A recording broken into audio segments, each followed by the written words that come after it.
Directing the city manager to engage with regional partners to develop and recommend a regional funding strategy to build a new US 169 Missouri River Bridge. Thank you. We've got a brief presentation, and it should take not that long. And if we could talk a little about the committee substitute, which we have before us. And I will note again that Councilmember Shields has joined us, and I think you're going to lead the conversation off. Mayor Pro Tem, Councilmember Wagner. Thank you, Mr. Chairman, and members of the committee. Scott Wagner, Mayor Pro Tem and Councilman of the 1st District at large. I do appreciate the opportunity to come to the committee and your indulgence with the audience that we apparently brought with us. As you mentioned, Mr. Chairman, we are going to do a short presentation, an abbreviated presentation as to what we saw last week, but I also do want to note the committee substitute that is before you. And in doing so, thank you, Mr. Chairman, Councilwoman Shields, Councilman Fowler, who all made suggestions related to the committee substitute before you. The changes would be in Section 1 of the committee substitute, and I'll just briefly mention those changes and then let Mr. Minder move forward with his presentation. As was suggested last week in our business session, there was a great concern as far as the use of our recently passed general obligation bonds and whether or not the use of those bonds would be used potentially for this project as we look at funding options should this resolution pass. What you'll note is that we have further directed the city manager that no funds from the April 4th, 2017 $800 million in general obligation bond proceeds shall be included as a funding source for the replacement structure of the Missouri River, state-owned assets, or state property. I think, as many of my colleagues properly noted, the bridge is a state asset.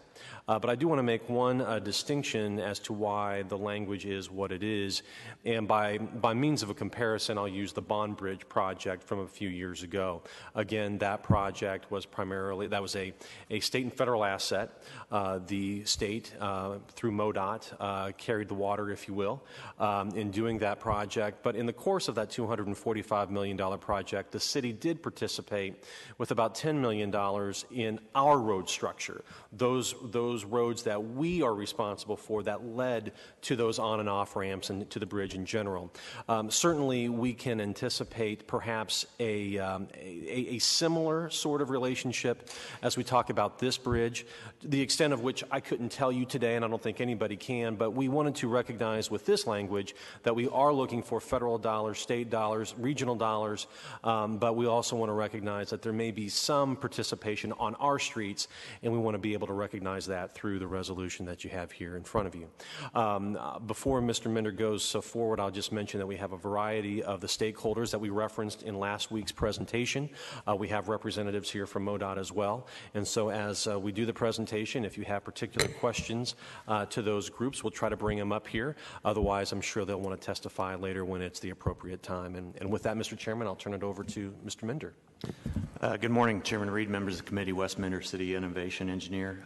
Again, this is an abbreviated version of what we saw last week, but just to reiterate, anybody who may have missed last week and may be watching on Channel 2, MoDOT has programmed a $49 million rehabilitation. They will do that project starting next year. It'll be a 2019-2020 project, require 2 years to close down the bridge.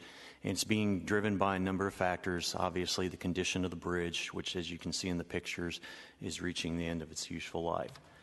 The proposed replacement is, again, $50 million.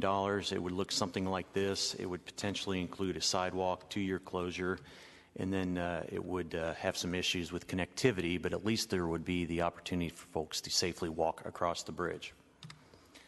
Short-term impacts, we've got 2 years of closure, which obviously impact a lot of multiple things: commuters, access to Harlem, fire ambulance, the downtown airport, numerous transit lines.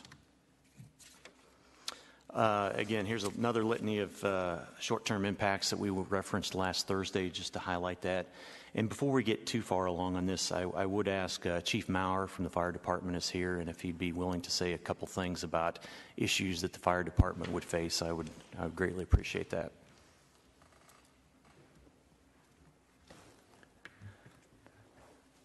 Good morning. Morning. I think I know most of you. One of the problems that our service has is speedy response. We currently train 3 of the engine companies, pumper companies, 8, 9, and 25 downtown to respond at downtown airport. That's been a really efficient use of resources because nobody incurs that additional cost. With the Broadway Bridge or Buck O'Neill Bridge out of commission, we have to respond either from the north or begin south and looping back. And it is, you can see on some of your screens, you've got 1,800 flights out of Children's Mercy.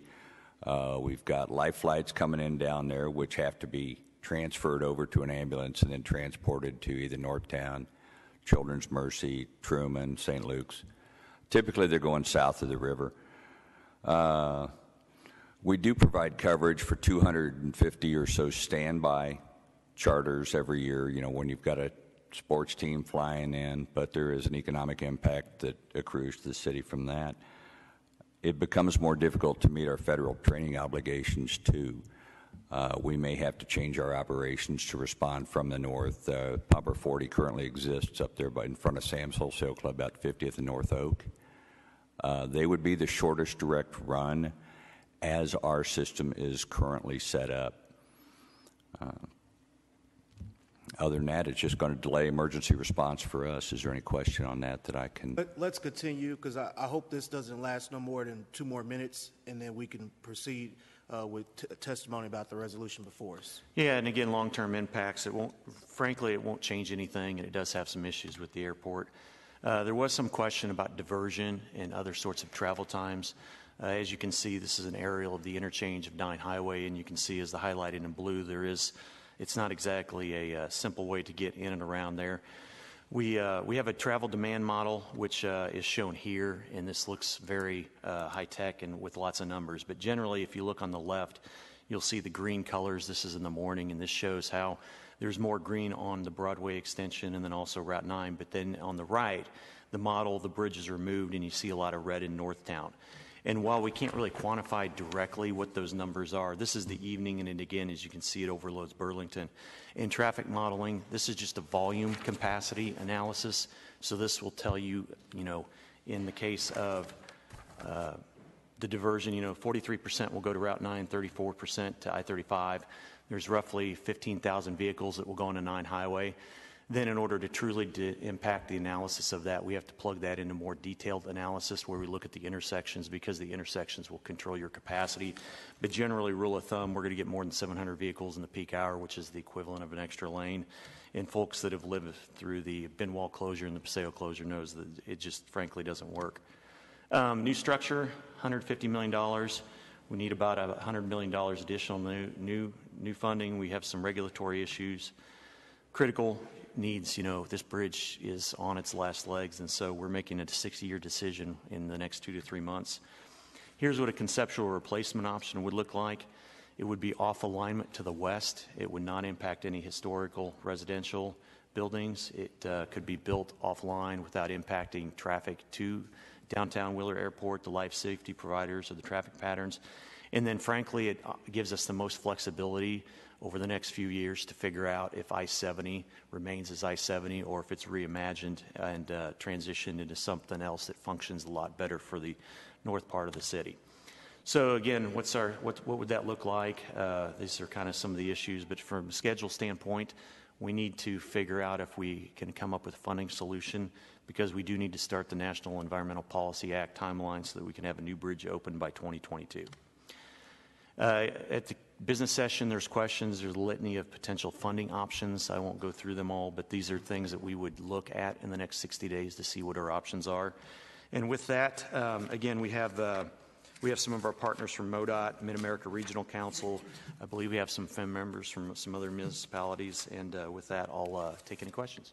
Well, thank you. And you referenced the April 13th date, which was last Thursday in the business session. So I would encourage anyone that if you like more information about the testimony in which we are discussing, of course, today, please reference the meeting April 13th, and you can get that from the city clerk's website or in the city clerk's office on the 26th floor of City Hall.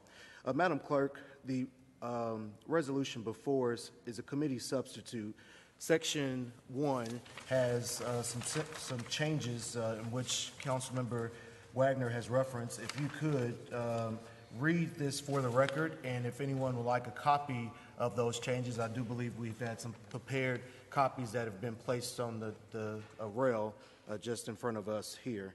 So if you could read section 1 of the changes, that would be appreciated.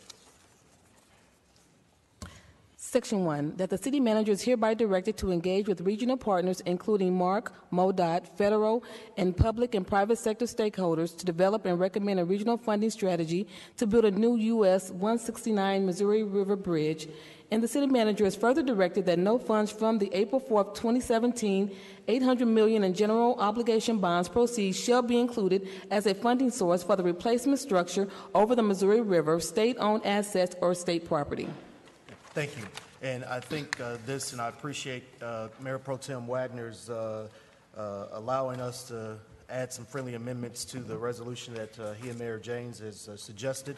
And so that language, I think, was part of the discussion which was held on April 13th, where a number of members of the community who showed up and even contacted our offices had concerns, of course, about the funds that were just approved in our April 4th vote about the GO bonds. And so we, I think, and part of my suggestion to the language here was making sure we spelled out that exact date and that exact amount so that we don't use that and so that there's no confusion. So let's open up perhaps here for questions about the resolution before us.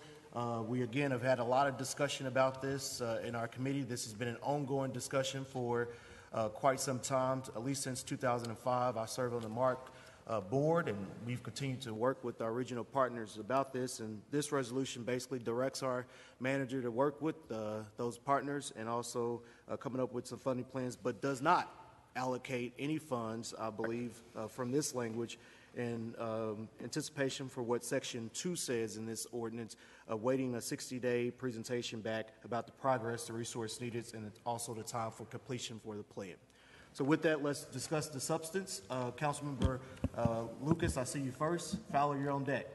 Thank you, Mr. Chairman, and thank you all for the presentation. I appreciate it. I also appreciate the efforts of the Mayor Pro Tem, Councilman Reed, Councilwoman Shields, and others in getting us, I think, this sensible language that really expresses what we're trying to do here.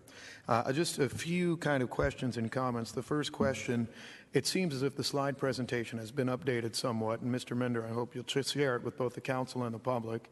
I had some questions last week about economic impact, and I think it's better for everyone to know the magnitude of the economic impact with closure, since that's really what we're addressing.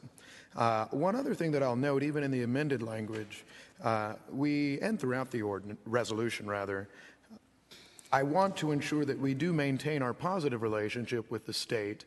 So one may note that in our list of regional partners, we include MoDOT here and federal, but then elsewhere in the statement we do kind of note perhaps some things that may be different than their view. I do want to make sure we encourage them to continue to work with us. We're all partners and friends, and perhaps in that way we can kind of come up with a stronger solution.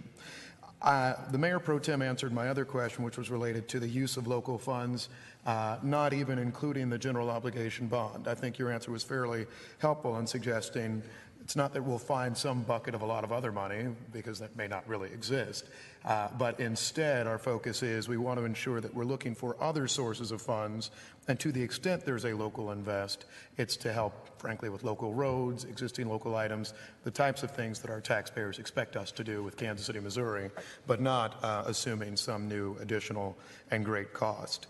And the other thing that I would encourage us to do as we continue on our Beyond the Loop efforts as well is to make sure that we have as broad a public conversation as possible.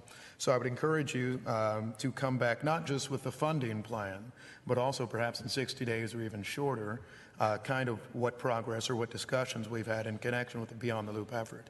Because some of what I saw from council last Thursday was perhaps there were some of us for whom that was kind of a new conversation, and perhaps there are members of the public as well who didn't know as much about that effort as they could have. So I'll just ask for those, but I strongly appreciate your efforts, and I think this is a good example of public policy making, so thank you all. Councilmember Fowler. Thank you, Mr. Chair, and again, I also want to add my thanks to Councilman Wagner and Mr. Mender for their work on this. Just so you all know, I've told my family not to drive across this bridge. I've heard its condition. I'm very concerned about it. I understand that there were some questions last week, and I've heard it in other sectors as well, about the timing of this project. I was kind of intimately involved with the timing because, Wes, I know you came down right after a T&I session, sat down in my office, and I just had the worst 48 hours of my life. Did we have any warning about MoDOT coming up with this 2-year closure plan? Just to clarify, 48 hours professional life. So, no, MoDOT has been monitoring this project for a long time, but their funding and revenue are short. And so what had happened was the consultant had completed the report, and they had decided that they needed to move forward with this rehabilitation sooner rather than later, that they did not want to risk the uncertainty of the beyond-the-loop Pell planning process, how long it was going to take and what the outcomes were. So they felt the need for their, due diligence and services that they need to provide to the citizens of the state of Missouri, that they needed to program a rehabilitation project on this as soon as possible. And we didn't have anything to do with the timing as a city, did we? No, we did not. Thank you. That's all I had, Mr. Chairman. Thank you. Councilmember Justice. I just want to echo my colleagues in thanking everybody for coming up with a solution for this resolution. Councilwoman Shields and I have the unique opportunity to represent both north and south of the river. And so we spend a significant amount of time in both worlds and know how critical this project is. And it's not just the transportation back and forth, but it's what we do into the future. And so I thank you for trying to move this up as far as a priority and work faster on all of the things that we thought we had a little bit more time for. And I'm fully supportive of this, and thank you for coming to a solution that I think works for everybody. Any additional comments? Councilmember Shields, you've joined us. Would you like to make any comments or questions? I just again like to thank Councilman Wagner for taking the leadership on this and for his willingness to work with us. Councilman Wagner, we all worked hard on the bond issue, but probably Councilman Wagner worked harder than any of the rest of us. That's very kind. And I think the beauty of this amendment is that it clarifies probably where we already were to begin with, but we needed to add this clarity so that not only is the council informed and sure that we're keeping our commitments to the taxpayers, but that also the public is informed. And so I just appreciate his work and his leadership on this. Thank you. Thank you very much. Councilmember Vice Chair McManus. I'll also say thank you, everybody else has, but I'll also say that I appreciate the clarity that we're giving to our state partners as well, as to our intentions, which I think is important. So thank you for your work on this. Could I say just Please, one more thing? go right ahead, Councilmember I will Shields. say, kind of alluding to what my colleague just said, I also believe strongly that given that this is a state asset, we should continue to work with the state very vigorously for them to acknowledge and develop with us a plan for meeting their responsibilities concerning this very important structure. And I'm sure that we're going to be able to do that. Thank you. Councilmember Fallon. And just to piggyback off of what Councilwoman Shields stated, I've also been in, this came up just before we went to National League of Cities in D.C., and while there I had an opportunity to talk to all of our congressional delegation, and I was just point blank, I said, we're coming looking for money. And that's why I wanted the federal piece put in here. And they were very supportive, surprisingly. So in fact, when I talked to Senator Blunt's chief of staff, I told her they're going to shut this bridge down for 2 years. She got an instant look of horror in her eyes. So to me, that was a good sign that they will be as helpful as they can. And certainly Senator McCaskill was of the same vein. And Congressman Cleaver and Congressman Graves are both very, very supportive of this. And I think we can expect a lot of cooperation from those offices in seeking federal money to the extent that it's available. Yeah. Councilmember Lucas. I'll be very brief on one other point. I do want to make sure the public understands, and I actually talked to someone from MoDOT the other day. I do drive across this bridge, and I'm confident when I drive across the bridge. If there were a threat of imminent collapse, it would be shut down. Right. The state would not abrogate its duty to that effect, and so we would be informed. They are not trying to create a public crisis. There are ongoing inspections, and so I will confidently drive across the bridge until such point that it is shut down or such a calamity happens. This is relevant to a planning process, an important planning process, and in essence, we are on the clock for knowing when we do need to address this problem. And if I may, Mr. Chairman, to that point, we had a similar situation on Grand Boulevard just a few months ago, where because of an inspection, MoDOT did shut that bridge down and started an emergency reconstruction. So we're not to that point yet, to the councilman's point, and we intend not to ever be. Thank you, Mr. Chairman. I echo a lot of the comments, of course, have been made. I was the first, I think, to jump out last week to say, even in this committee, that no funds from the GO bond should be used. And again, Section 1, which throws that in there, or adds it in there, I should say, is an important piece, because the misconception from the public, by no means did I ever, when talking with constituents throughout the entire city during the campaign, mention the funding for this. When we named the Buck O'Neill Bridge, Buck O'Neill, several months ago, the first thing I turned and said to our state delegation, the senators who really championed it, was, hey man, what you guys going to do to fix this bridge? And they were committed to doing that. And I think, as Councilmember Fowler has recognized, our federal partners are as well. And so this does take an approach from all of us really working together to figure out what to do. And more importantly, at this point for me, that emotional sort of attachment now that comes with the naming of the bridge. Yeah. I would hate to see Buck O'Neill's name placed on the bridge, and then some years later it is now torn down. I think that would speak bad to, of course, his legacy and the reason why the bridge was named after him. But we've got to do something, and I think this allows for us to do that as well. We did. We did check with State Senator Sylvie on the naming and the legislation, and so it's identified as the crossing. So the new bridge, we could actually construct and integrate some features that would provide more, I think, legacy and history of Buck O'Neill into the structure, rather than just a name hanging from the bridge as it currently is now. And I think that's an important piece to mention. Because we are, of course, affectionately saying it's Buck O'Neill Broadway. Well, that's not the name. The name is Buck O'Neill Bridge. And, we, of course, are pointing to it because it has been named for a very long time, the Broadway Bridge. But it is named Buck O'Neill. And I think that this presents us with a unique opportunity, as you mentioned, to be able to honor his legacy, just as well as we have, of course, in 18th and Vine and the Negro Leagues and all of his contributions to this great city. And for me, that is extremely important. With that, I know that many of you are here to testify. We're going to give 2 minutes for testimony, and I would ask that you could, of course, keep your testimony confined to that 2 minutes. If you have not filled out the cards, they are listed, they are placed there on the podium. I ask that you fill that out, and so that we can call your names. I did notice two former council members, so I will start with you, Mr. Fairfield. And then Mr.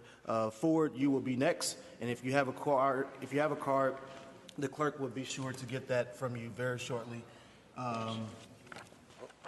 And so let's take a pause for a second before you start, because I want to make sure we are able to time the 2 minutes. And so while others are filling out a card, let's go ahead and you take a card, fill it out, and come back, and we'll place it back in a second. Yeah. Hey. Like many of our kind of. Okay, so Madam Clerk, if you could help us keep time as well for 2 minutes. When time comes, I'll be sure to let you know if you haven't finished your testimony. Former Councilmember Fairfield, you're up. Mr. Chairman, members of the committee, thank you for allowing us to speak today. I'm wearing two hats. One, I'm a Northlander, have traveled that bridge thousands of times in my life, came down today, and will go back on it as well. But I also on the executive committee of the Downtown Council and co-chair its infrastructure committee. We have provided the clerk a copy of the letter. The executive committee today voted unanimously in support of Councilman Wagner's proposal for a 60-day review and to take a look at the options. I'd like to throw a couple of things out at you for your consideration. As many of you know, and some like me and some dislike me because of this, I worked on redistricting and have done that for years. And during that, you get a lot of facts. Between 1970 and 2010, the Northland part of Kansas City, Missouri added about 100,000 new residents. That's 100,000 residents starting in 70. The bridge was built in the 50s. When they envisioned the bridge in the 50s, I don't think they expected the type of growth that we've seen today up there. Twin Creeks area up there is expected to add another 50 to 70,000 people in 20 to 30 years. So just replacing the bridge itself and not trying to address a modern future bridge is just foolish. There's been a big boom downtown. A lot of employees for downtown businesses are from the north, and so that this travel is a vital link for the economy of the city. So our point, this is a long-term decision. Let's take 60 days and look at all the options and try to come up with the best plan for the future of not just the north, but the south and the entire city. Thank you. Are you part of his testimony? Because you got 10 seconds. Yes, I am. My name is Ann Holliday, staff of the Downtown Council, and I just want to express that this is an effort supported by our 250 downtown members, and Evie Craig, one of our other executive committee members, is also with us. And I've been on the Buck O'Neill study. We're representing Paseo West Neighborhood Association, and to just echo Councilman Reed, what you said, the legacy of Buck O'Neill deserves a planning around his bridge that is worthy of that and really addresses everything that is happening in the region, and this is a critical piece of that. So we thank you for listening to us. Great, thank you. And I noticed you filled out a card, so is that the testimony you wanted to give as well? Okay, great, thank you. Former Councilman Ford, and then after that we'll have Christy Wyatt, and then after that Thomas Moorfield. So, good morning. Ford. I'll be very brief. I'm here on behalf of not only myself but the Northland Chamber, the Platte EDC, in support of the resolution.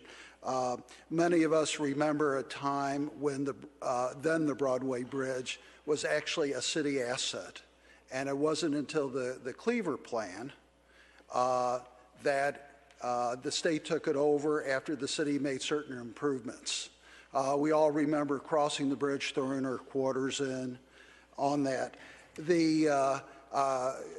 Councilman Fairfield touched upon it, but the synergy between the Northland and downtown has benefited both areas extremely well.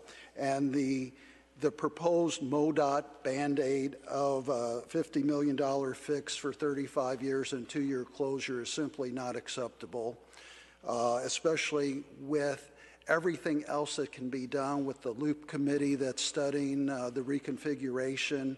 We have an opportunity to do something really special that would impact virtually every area of the city, from the northeast to the West Bottoms, downtown, Northland, and further south. So I want to thank Councilman Wagner for his leadership. I want to thank this committee. It's good seeing you all again. And live long and prosper. It's always good to welcome our counterparts back, so good to have you here at City Hall. Christy, you're up. Okay. I am Christy Wyatt. Good morning to all of you. I'm with the Greater KC Chamber. And before I say just a few words, I just want to congratulate you all on the incredible victory, the bond election 2 weeks ago. I just thought that was remarkable. And I know you all were out there working on it, and it's a real testament to what the voters of Kansas City think of you all and the confidence they put in you, so in your leadership. So congratulations. So today I'm here on behalf of the Chamber and the 2,000 businesses we represent to simply say that we believe this is not acceptable to our community, that the state would propose any solution relating to the Buck O'Neill Bridge that would close the bridge for up to 2 years, as it's been reported. That kind of closing would be extremely detrimental to the region's employers, employees, and to the economy in general. The 44,000 vehicles that cross the bridge each day comprise a main part of the region's workforce, and we believe there just simply has to be a more acceptable solution. So we would encourage the state, who owns the bridge, and the city to work together to find a solution to avoid a long-term shutdown. Years ago, we remember, and I was involved, the Chamber worked with the Northland Chamber, MoDOT, the city, the federal government, and others on the replacement of the Paseo Bridge. Today, the iconic Bond Bridge stands as a testament to the community's resolve and ingenuity. So hopefully the same sense of partnership and creative thinking by state and local leaders now will develop a workable solution to this problem. Thank you. Great. Thank you. Thomas, Zachary, Saman are on deck. So, Thomas. Thank you. My name is Thomas Moorfield. I live in the Columbus Park neighborhood, and I'm here representing the Columbus Park Community Council. And I'm here today to suggest that while the urgent decision before you is about what to do with the failing bridge, that what you are also doing is making a decision about the future character of the entire urban core. My neighborhood, Columbus Park, is an island surrounded on 3 sides by highway with a railroad on the 4th side.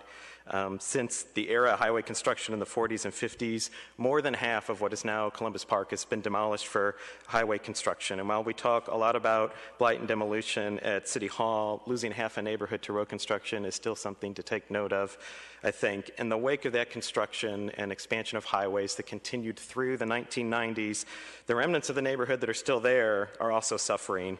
The highways have isolated my neighborhood, created a lack of connectivity. To get in and out of Columbus Park, you need to cross unmarked on-ramps through unlit overpasses. These are choke points, and they're dangerous places where assaults and thefts are frequent. The property values, the level of investment are lower in Columbus Park, and the crime is higher than our surrounding neighborhoods, even neighborhoods that are further away from downtown, in large part because of the highway barriers. And the issues of highway construction are not issues that a neighborhood has the capacity to solve on its own, but finally, with this Pell process and a North Loop study, there's an opportunity to undo some of that damage, to reconnect the neighborhood, to bring new investment and activity, to leverage the city's investment, to unlock some of the potential of the city's urban neighborhoods. But that's only possible if we can find a way to reconfigure the Buck O'Neill Bridge and the North Loop. And so if we miss this opportunity over the next few weeks, my neighborhood is going to be condemned to at least another 40 years of lack of safety, isolation, underinvestment. So I'm urging you to support the efforts for a new bridge and open a door to a better Columbus Park and also to a better downtown Kansas City. Thank you. Thank you. Zachary. Mr. Chairman and committee members, thank you for allowing me to speak. My name is Zachary Clevenger, and I'm a city councilman with North Kansas City, and I'm here representing the city today. We're here to speak in favor of this resolution. A few years ago, a 2-year bridge closure would be detrimental to have a detrimental impact to North Kansas City and other Northland municipalities. We would expect a heavy amount of displaced traffic to use the Burlington Route 9 and the Heart of America Bridge, straining everyday traffic on a major route through North Kansas City. A very high percentage of the Burlington traffic is already pass-through traffic, which doesn't stop in North Kansas City. So increasing the pass-through traffic would have no benefits for our community. The closure would delay our planned improvements to the Burlington corridor, which are currently scheduled to begin construction in October 2019. We plan to improve the Burlington corridor to be a complete street, including a new two-way cycle track, a project our community is very excited about. However, MoDOT has already informed us that our project will not be issued a permit if if there's a closure of the Buck O'Neill, during the closure of a Buck O'Neill Bridge. The Burlington Corridor is a key economic development focus for North Kansas City, and increasing through traffic and delaying planned improvements would likely have a negative impact on our ability to attract redevelopment to the area. North Kansas City's ability for future improvements to Burlington is directly tied to the capacity of the Buck O'Neill Bridge. We have been told by MoDOT that future changes to the Burlington, such as decreasing vehicle lanes to provide additional on-street parking, expanding transit, are dependent on the increased capacity of the Buck O'Neill Bridge. We have a history of working with Kansas City, Missouri on other important transportation projects, such as the North Rail streetcar study. We are currently coordinating with Kansas City, Missouri staff on to update the KC Mo Bike KC plan, and we support KC Mo's effort to find a better way to address the future of the Buck O'Neill Bridge. And we would welcome the opportunity to work with you. We want to be a good partner, and so we just ask for your consideration on that. Thank you. Councilmember, thank you, and sorry for not getting you up sooner. We'll take Reverend Dr. Hartsfield in Sam Mann's place. The Reverend Sam Mann is pointing at you, so young man, you're up. After Dr. Hartsfield, we will have Richie, Michael, and then Berman, I believe is the name. So, right. Dr. Hartsfield. Good morning. Thank you for the opportunity to address you. I come as a concerned citizen and a pastor here in the greater Kansas City area. I too applaud Councilman Wagner for the attempt to put additional language that would try to assure that GO bond monies will not be utilized. I would say that I am in favor of us trying to work towards a strategy for replacement, but my hope is that if for whatever reason that does not come into place, that we're not going to ultimately try to force something to come into place that is going to put the city on the hook for the majority of the funds that need to come forward. Up to this point, I was in the business session went on last week, and from what I heard presented, I'm concerned about where another pot is coming from, another pot of money that is going to be big enough that the city is not going to be put on a hook for a big part of the cost here. I'm sensitive to the remarks that have gone before me at this point about the closing of the bridge and the economic challenges that will go along with that. However, I believe that if we must just go with a rehabilitation, I hope that we are willing to do that and not try to force the hand otherwise. Thank you. Thank you.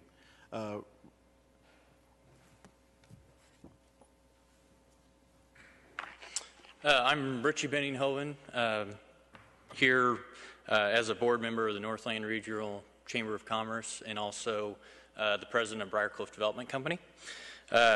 Here in support of this ordinance to study the funding options for the replacement of the bridge.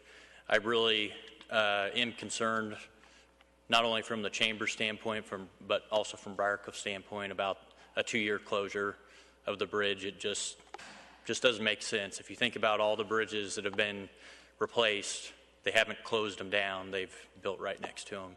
So I urge you all to find that solution that can make that happen.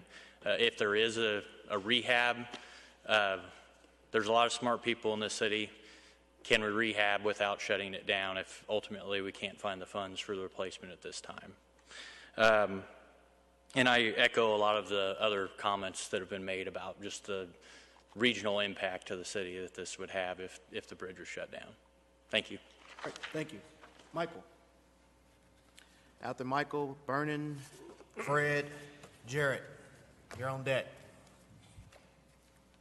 Thank you, council members. My name is Michael Duffy. I'm Director of Community and Economic Development with the City of Riverside, Missouri, here speaking on behalf of Mayor Rose of Riverside.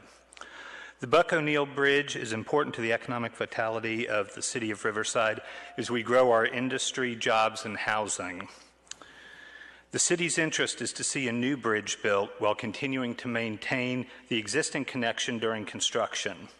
We recognize that this is a challenging and costly endeavor. Mayor Rose and Riverside will support and assist in efforts to help Kansas City accomplish this goal. Over the past several years, Kansas City has been a strong partner with Riverside on a number of projects that have benefited our city. This was recently demonstrated by the leadership of Councilman Fowler on the Northwood Road Improvement Project. As you determine the best course of action to address the problems of the Buck O'Neill Bridge, Mayor Rose would ask that you consider 2 points. Think big and solve this problem for the long term. The City of Riverside is prepared to be a strong partner with Kansas City to move this project forward. Thank you. Thank you.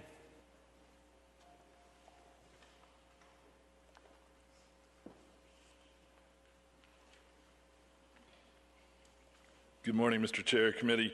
My name is Brenner Holland. I'm on the Executive Committee and the Board of the Northland Regional Chamber of Commerce. We're here today, like many others, to support this resolution as amended with the committee substitute.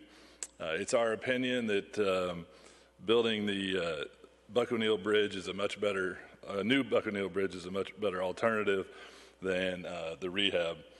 As we all know, this bridge connects the Northland to the downtown Central Business District and many cultural, civic, and entertainment centers south of the river. It also, though, connects businesses and residents south of the river to the growing workforce, shopping, entertainment, recreational, and housing options being offered north of the river. It links vital industries together, and it links travelers south of the river to our biggest transportation asset, the KC International Airport. As outlined in the resolution, this potential closure of the critical link for up to 2 years would have a direct and negative impact on our regional economy. The Northland Regional Chamber of Commerce Board of Directors recently voted unanimously to support the position of this resolution so that stakeholders can be engaged to research and develop a funding strategy to move a new bridge forward. We appreciate your help, and please let us know what we can do to assist moving forward. Thank you. Fred, Jarrett, Clinton, and Eric. So, Fred, you're up, sir.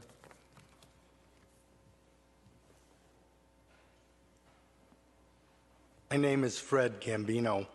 I live downtown. I look north out my window. I see the Buck O'Neill Bridge. I see I-70. I see the airport. I moved here 3 years ago. I believe in this city. 50 years ago, when I went out east to the Ivy League to go to school, cities were rich and powerful enough to make themselves more attractive and beautiful if they chose. Things are different now. A lot of cities didn't make wise choices. Now, the only way you all can move forward on our behalf is to make the city more attractive. I was going to talk about the transit-oriented policy, but I think the bridge and the transit-oriented policy are linked together. If you shut the bridge for 2 years, if you don't have a policy that makes the city pedestrian-friendly, then people are going to choose to move away from the city again with their feet, or they're not going to come back.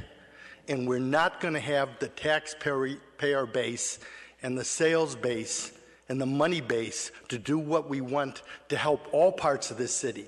I voted for helping that Paseo area in the last bond issue. This is all linked together.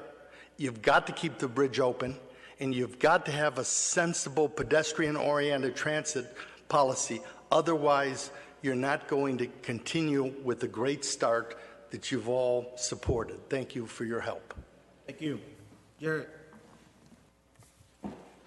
Thank you, Mr. Chair. Thank you, council members, for the opportunity to speak before you today. My name is Jared Campbell. I'm president of the Downtown Neighborhood Association. I've attended a lot of the Pell stakeholder meetings in that role, and I'm here today on behalf of the association to ask for your support of Councilman Wagner's resolution.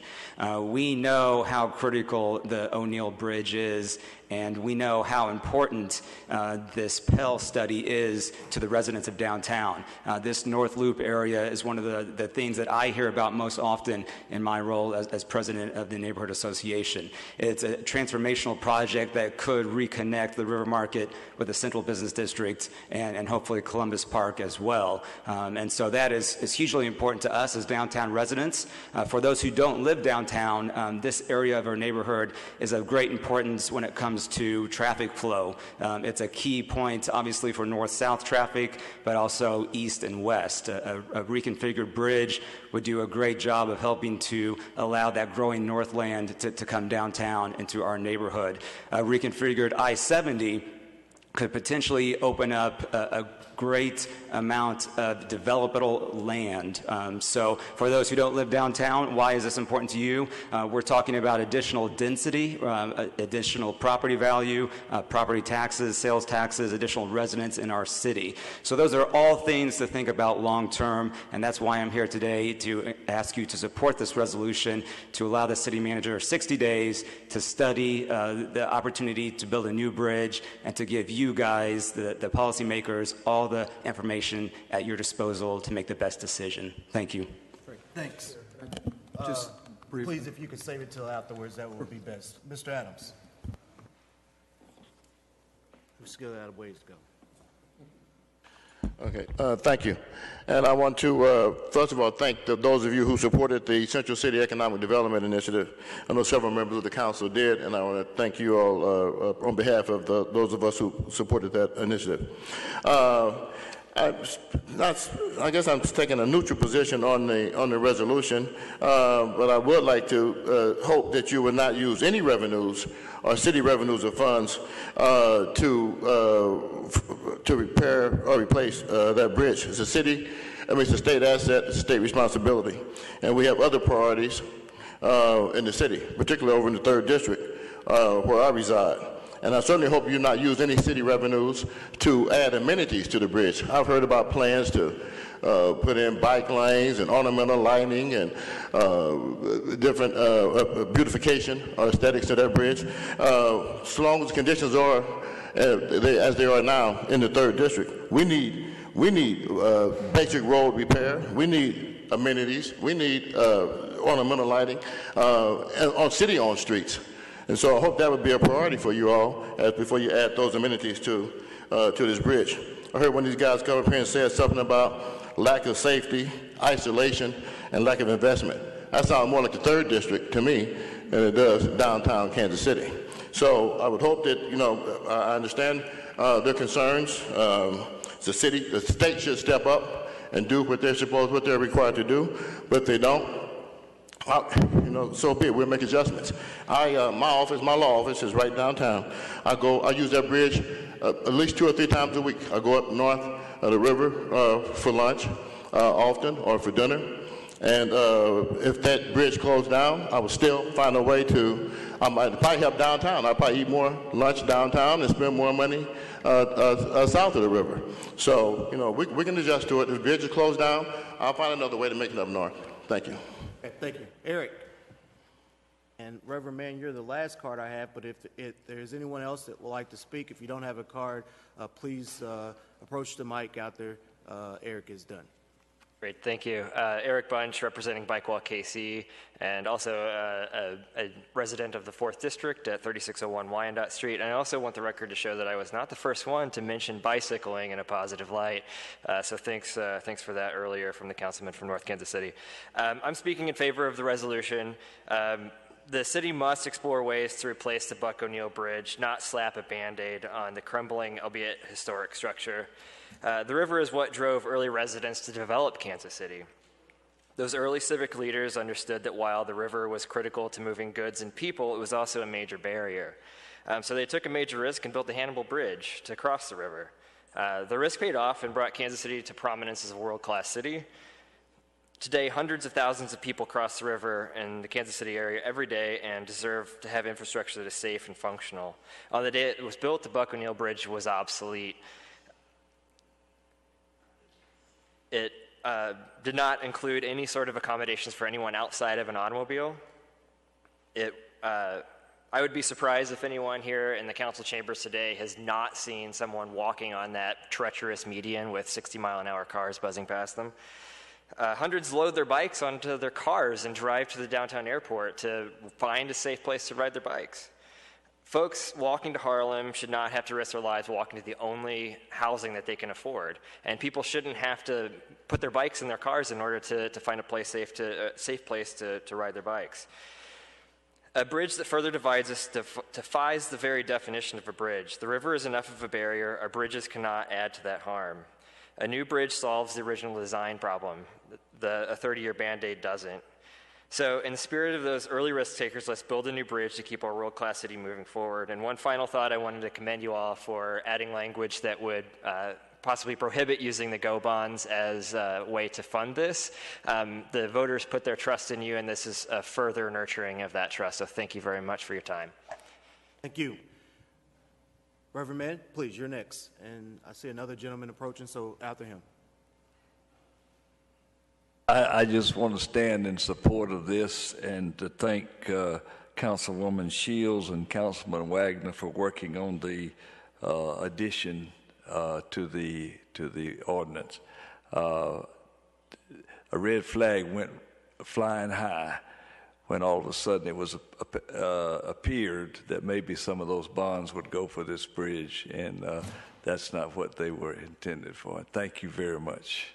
Thank you.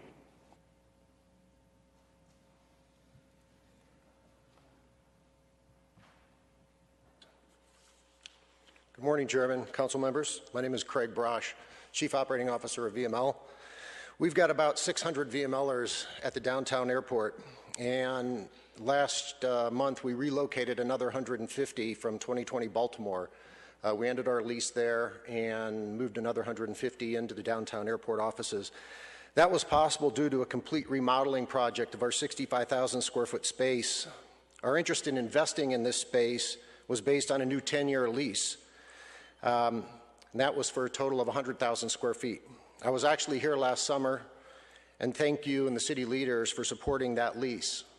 One thing I did not mention is that we had also been considering alternative locations for the VML headquarters. That included various locations around the city, including areas such as the previous EPA building on 70, just a mile west. But we love the airport environment. We love the energy of the runway activity, the ease of parking, and the convenience. But most importantly, we were not interested in creating a competition for our location. We didn't want to start that fight. We didn't want that press. We didn't want that reputation of VML. There's many that don't know what VML does. We didn't want the only perception of VML to be a cross-state line fight. So we didn't do that. But we are asking you to fight for us now, to fight not to keep us, but to fight to keep our business effective and operating well. With over 600 VMLers working at the downtown airport, we currently have 443 that cross the bridge every day to get to and from work.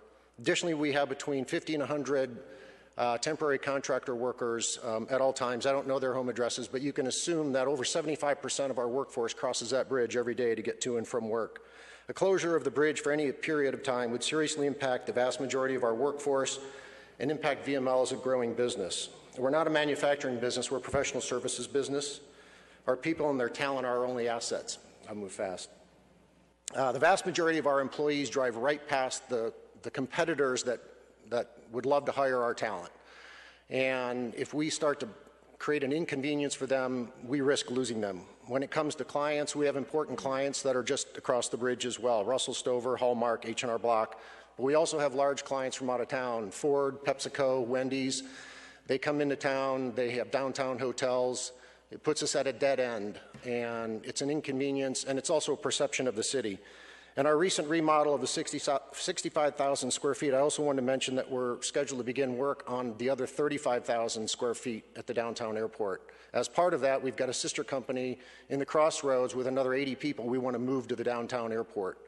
When you start to look at this and you start to consider the inconvenience, there's many things that impact our business, but some of the things that were mentioned earlier, Central Patrol response time, fire department, ambulance response time, all those things are beyond just the daily operations of our business, it gets a little scary for us.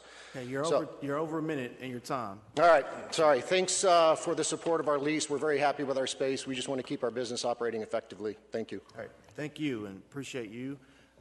If there's anyone else that'd like to speak, you have 1 minute because the CEO took your other minute. Seeing none, thank you all so much who've come today and provided testimony for a very important topic which we've discussed. Responses, Councilmember Lucas, you wanted to make one response earlier? I'm all right. Okay, Councilmember Shields. Yeah, as I listened to this morning, something has occurred to me that I think we've sort of hinted around at, and that the resolution doesn't actually address. Everyone here is talking about how they want to help KC accomplish this goal. And obviously, if the Broadway Bridge fails or if the Broadway Bridge is closed for 2 years, that is certainly a problem for all of us in this room, and we all recognize that. But the responsibility for addressing that problem lies with the state of Missouri. And so when people say, what can we do to help, everyone in this room and everyone in your organizations needs to not be lobbying us for a solution. You need to be lobbying the state of Missouri and the federal government. And that's the coalition that we need to put together. When you leave here today, call every one of your state representatives and your state senators. Call every commission on the state highway, every commissioner on the state highway commission, and tell them what this is going to mean in terms of lost revenue, not just to our region, but to the state of Missouri. This is how you can help us make this the priority for the state of Missouri that it needs to be. While it is our problem, all of ours in the region's problem, if this closes for 2 years, the responsibility for this asset lies with the state of Missouri, and we must all use our considerable influence to help the state of Missouri recognize that and to move forward to work with us to solve this problem, for them to accept responsibility for their asset. Additional comments from the committee? Seeing none, we'll take a recommendation for the committee substitute for resolution number 170265. Mr. Chair, I move that the... Pardon me on that. To follow up before the resolution making, I might follow up on Councilwoman Shields' idea, just suggest this friendly amendment and introduce it for some conversation. On Section 1, perhaps reading as follows, that just to make sure we're all there, that the city manager is hereby directed to assist the Missouri Department of Transportation in fulfilling its obligation to replace the Buck O'Neill Bridge and to engage with regional partners, including MARC, we could omit MoDOT, federal partners, neighboring jurisdictions, public and private sector stakeholders, and then everything remains the same. So once again, that would be that the city manager is hereby directed to assist the Missouri Department of Transportation in fulfilling its obligation to replace the Buck O'Neill Bridge and to engage with regional partners, including the Mid-America Regional Council, neighboring jurisdictions, federal partners, public and private stakeholders to develop, and everything would continue as follows. Mr. Chairman, from the standpoint of how the work will flow out, frankly, either version, the result will be the same as far as how that work is performed. So I'll leave it to the committee's pleasure if they want to assist or if they want to accept the amendment as presented. But I think from the standpoint of how the work would be done, it'd be done the same way under either language. Is there a pleasure from the committee? I actually agree with, and this doesn't happen too often, but Councilman Wagner. Put it on the calendar today. Anybody feel a certain way? Should we add it or not? Sure, I think we're fine where we are. I agree with Councilman Wagner. It's going to work the same way no matter what we do, so we might as well. All right. So, So the idea, all right. Do you So have a strong preference, Mr. Lucas, or what are you? You know, I do agree with the idea that we have friends from neighboring communities, neighboring jurisdictions, and others. And I do agree that the advocacy channeling going to the state of Missouri perhaps is at least more effective for the time being. So that's the reason for the friendly amendment to the friendly amendment. And since it has no, I think, deleterious effect on kind of the function of the resolution, but it still ensures that we've accomplished a few things. One, we're saying it's still a state responsibility. Two, we're saying that the GO bond funds won't be spent on it. It seems like this kind of holistically, in a way, summarizes what we tried to discuss this morning. And so that's why having legislative language that perhaps more clearly lays that out is one thing. Compare that to our current version, which frankly suggests that we are the leader and Mark, MoDOT, who owns the bridge, the federal government, and others are helping us, as compared to, I guess, the realistic situation in which we sit, where it's the MoDOT asset, and then we, along with others, are part of the leadership, I think, of other neighboring communities like Riverside and North Kansas City and others who care a lot about it, and we'll try to come up with a real, I think, advocacy goal once we finish our 60-day research to suggest to MoDOT what the future of the bridge should be, and funding sources potentially to get it completed in a way that involves all of the positive effects that I think we've discussed. If I may offer, Mr. Chairman, and upon thinking through this further, I think part of the reason why we have it in the way that we have it here is that from the council standpoint, the body's standpoint, the only entity that we can truly direct is the manager. So whether we assist or not, I guess, that's part of the reason why I suggest no matter how you say it, we will still do the same thing, but I guess what I would offer to you is that our power and our direction extends to the manager. Beyond that, we have less effectiveness, which is part of the reason why we're here in the first place, I think. So, Fowler and Shields. Mr. Chair, I think we need to leave this as broad as we can, because we're directing the city manager to look for options. I don't want to limit us in any way, and that's why I like this language, is it is broad, and it says we're going to work with our regional partners to try to come up with a solution, and MoDOT is one of our regional partners. It also, I'm afraid we may limit ourselves in the sense that MoDOT may well come back, or the state may come back and say, look, we've got our solution, we're going to shut it down and we're going to rehab it. I don't think that's appropriate. I don't think that's a good solution. I think it's a terrible solution. But nevertheless, they may well say, well, we don't need any help, that's what we're going to do. Go pound sand, boys. And in that case, they're not going to do anything, so we are. And I want to foreclose that as an argument for them. I think as a matter of reality, we do have to take the lead, because we are directly impacted by it. We're the ones, frankly, with the will to do it and the resources to do it, in the sense of taking a lead to do it, because we do have the will to do it. So I'm in favor of leaving it as broad as we can. I think this does that. It's not saying that we're taking the lead in rebuilding it. It's just we're taking the lead in trying to find the funding to rebuild the bridge. Councilmember Shields.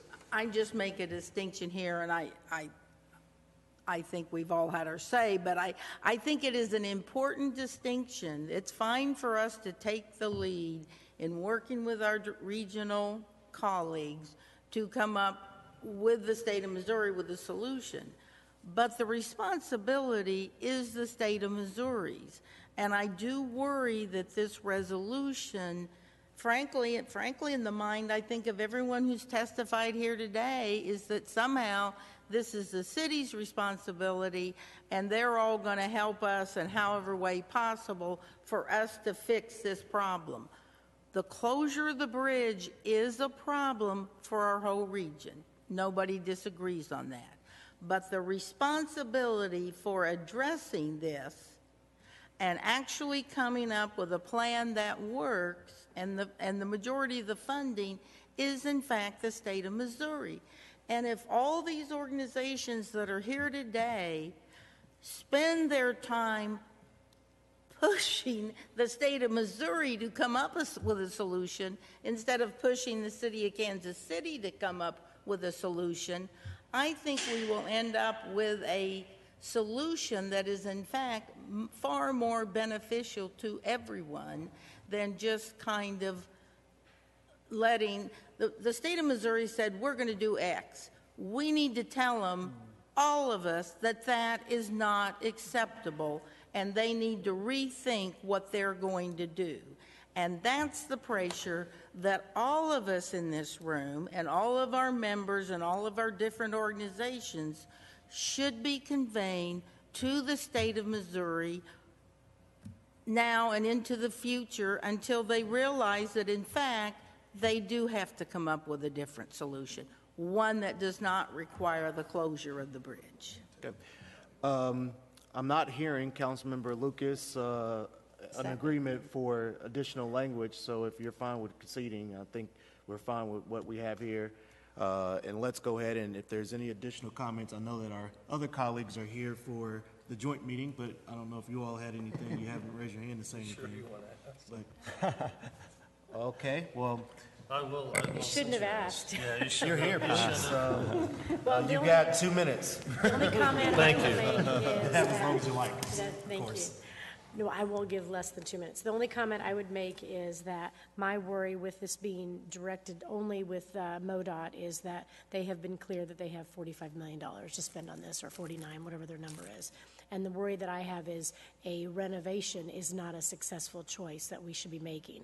When I look at the experiences that other states have had when they've had a bridge fall down, the bridge in Minnesota fell down. Within a year, it was completely rebuilt, not just fixed. I mean, they maybe couldn't have, but the point is they fixed it in $243 million in 1 year. Wow. So the fact that we're sitting here and haggling or deciding which part of the pie gets which part of it and who's responsible for it, I think it's a group effort. I mean, in that instance, the state, the federal government, the cities, the community organizations, charitable groups, and volunteers all banded together to fix the bridge. And I think there's a whole lot of creative ways to fix this bridge other than it coming out of one pot of money. And I think that a renovation is probably at this point a poor choice. And maybe we just need to look a little farther west down the road to build a new bridge while we're using the one we're using to let the people not impede any of their success of their business. Because business success, people coming to and from the north and the south will all be impacted if we do a 2-year closure on that bridge, which I don't think is the right choice. But I'm not an engineer, and no one's ever paid me to be one. There's my 2 minutes. Do you have anything like that? I get 2 minutes too? Yo, you're a councilman. You talk as long as you No, want. no. Just don't talk too long. I will be very brief. I appreciate it, and I just want to make it clear that I'm supportive of keeping the bridge open or an alternative to keep that open, because we face this in South Kansas City with the, in a smaller scale, but with the Red Bridge. You know, they're building a new bridge next to the old bridge. And by the way, the old bridge was in a lot worse shape once we built the new bridge and got a better look at it. So we need to move expeditiously.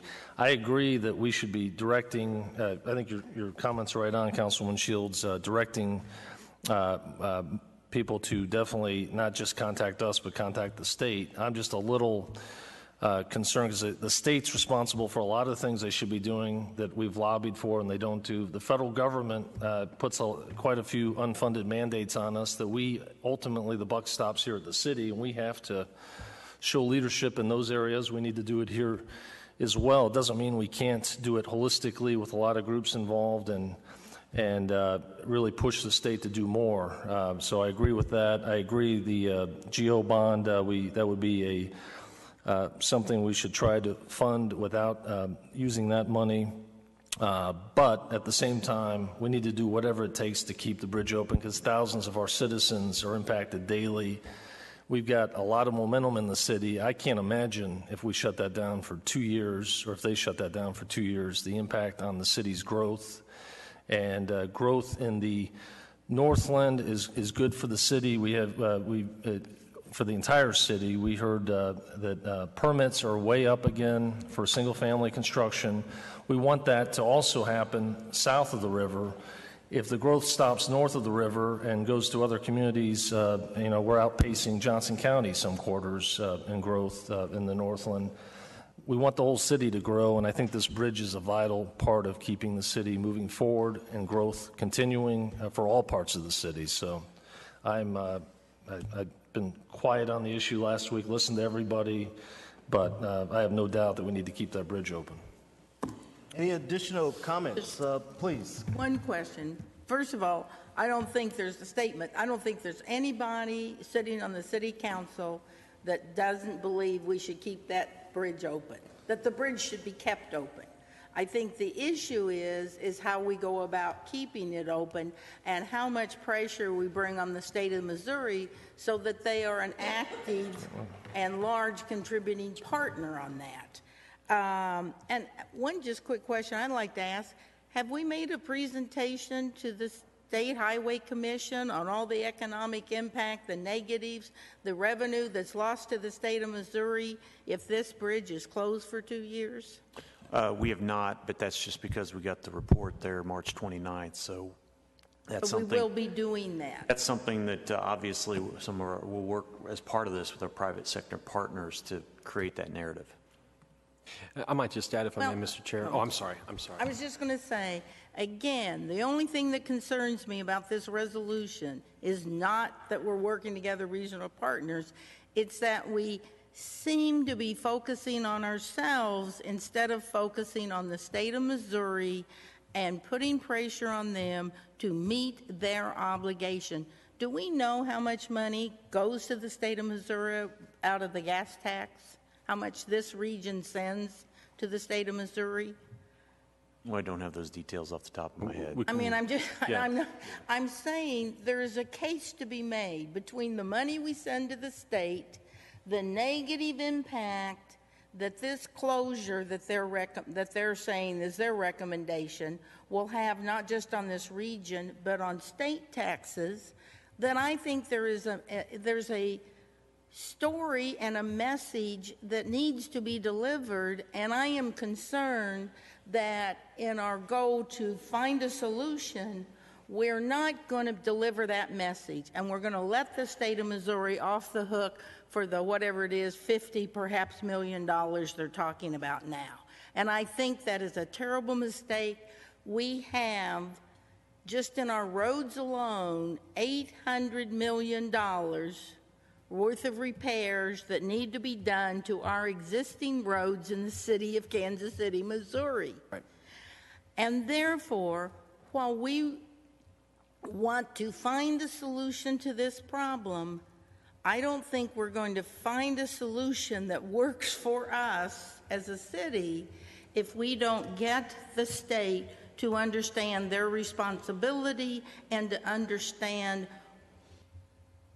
the assets that come from us to them and the money that they're going to lose if, in fact, they don't help us find a solution where they are a major player in that solution. And if I may, Mr. Chairman, I don't disagree with anything you've said. I think what I would offer, and the reason why we have the resolution as we have it, is someone's got to convene that conversation. Someone has to take the lead to bring all of those stakeholders together and offer options using all those calculations that you've just mentioned to the state to say, here's why you need to do more. But I think we also, at the same time, when we do that, we have to offer that you have alternatives. You may be spending money on projects that maybe are not as high a priority. Maybe there are financing mechanisms that are available to you that you should be using. So someone has to convene and push that forward. And I think our position is the most appropriate agency to lead that effort and bring those stakeholders together to make those arguments and to offer those alternative solutions that maybe MoDOT has not thought of yet is the city, because it is totally within our jurisdiction. So I want to recognize that what you're talking about is absolutely correct. The reason why we come forward in the way that we do is someone's got to convene that, and I think that's where we believe the city is an appropriate convener of those sorts of issues. Councilmember Lucas. Thank you, Mr. Chairman. I'll be brief. I know there are a lot of people for other things. I think the point's been made a few times now, how important it is that we make sure we engage with the Missouri Department of Transportation. I will, in the spirit of comedy and in some way efficiency, withdraw my proposed revisions on the resolution. I think Mr. Mender and our city staff and the city manager understand the perspective we have in connection with this. And in one way, I also am agreeing with the Mayor Pro Tem, which happens, right? It does. It does. And I will note that there is one point that we could make that anyone who's visited us has said. The bridge is entirely within Kansas City, Missouri, so it is not unreasonable for us to perhaps be lead convener in our ongoing discussions and negotiations with our friends at the state of Missouri. So with that, I'd withdraw that change, and I don't know if there's any debate, but we can all have it. Thank you. So I'll make a few final comments since I haven't said a lot, and we've invited our colleagues from other committees and the council, of course, to say a few things, so I'll take my 2 minutes. One is, again, thank you, Councilman Wagner, Mayor James, for your leadership in bringing this to the council. This, of course, is an important issue, as we've heard from many partners today about how important this bridge is. For me, as I mentioned earlier, about Buck O'Neill's name being on the bridge, it is advantageous for us to make sure we do everything we can just for sake of the people who love Buck, to make sure that this is not just torn down and but a bridge that continues to serve as an important community connector from all parts of our city. And we want to make sure that we continue to do that. You know, next week I was invited on behalf of the House Oversight Committee and the House of Representatives to speak about this very issue, not necessarily this one exactly, but unfunded mandates that we continue to receive. And so the Oversight Committee that Chaffetz is the chair, and I believe Cummings is the vice chair of the committee, or ranking member. I'll be in Washington, D.C. on Wednesday to speak about these issues, air quality, transportation, infrastructure, ADA, and a number of issues that we continue to find ourselves as a city having to work toward and pay for. And it becomes a burden to our taxpayers and then all of us. But I think our message has to be loud and clear, is that this is a state issue. And the state has to do everything that they can to work with us, just as well as we, as the city leaders in this city, are doing to make sure that we are making sure that the bridge is not torn down, but it becomes that connector for years to come, and that we maintain it. So with that, if there's no additional comments from our committee members at this point, we'll take a vote from the committee to advance to the full council for further recommendation. So, Vice Chair, I have nothing further. The message is loud and clear on my end. I think I'm going to move, Mr. Chair, for the committee substitute and before us resolution number 170265 to be passed out of this committee with recommendation of advance and do pass. Second. It's been moved and second. All in favor on the committee, please say aye. Aye. Aye. Any opposed? The resolution is passed.